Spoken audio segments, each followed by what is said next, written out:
पतरे चितरे हो बारू पतरी कमरियान हो कि लप लप करे जैसे पानी के लहरिया लहरिया छप छप करे कि जैसे पानी के लहरिया लहरिया छप छप करे। तो भाई लोग हो जाइए तैयार, क्योंकि खेसारी लाल यादव जी लेकर आ रहे काफ़ी ब्लास्ट लेवल के गाने। तो गाइस उसी गाने के बारे में बात करेंगे। तो गाइस वीडियो को लास्ट तक देखेंगे तभी समझ पाएंगे कौन सा चैनल से आ रहे थे। जी हाँ दोस्तों, इसी फिल्म से लाडला 2 का ट्रेलर रिलीज़ कर देगा। उसी ट्रेलर में एक गाना है जो कि पतरे कमरिया छप छप करेला, जो कि ये गाना जो है बहुत जल्दी आप लोग को देखने को मिलेगा। जी हाँ दोस्तों, हो सकता है इंटरटेनमेंट रंगीला चैनल के द्वारा इस गाने को रिलीज़ कर दिया जाएगा। तो फाइनली आप लोग रहिए तैयार, काफ़ी मस्त गाना है और गाने का फाइनल पोस्टर आता है तो न्यूज़ के साथ आप लोग को फाइनल जानकारी दे दिया जाएगा।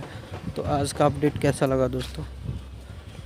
आशा और विश्वास है दोस्तों काफ़ी पसंद आएगा। ऐसा ही अपडेट पाने के लिए चैनल से जुड़ जाइए, सब्सक्राइब कर लीजिए चैनल को। मिलते हैं नेक्स्ट वीडियो में।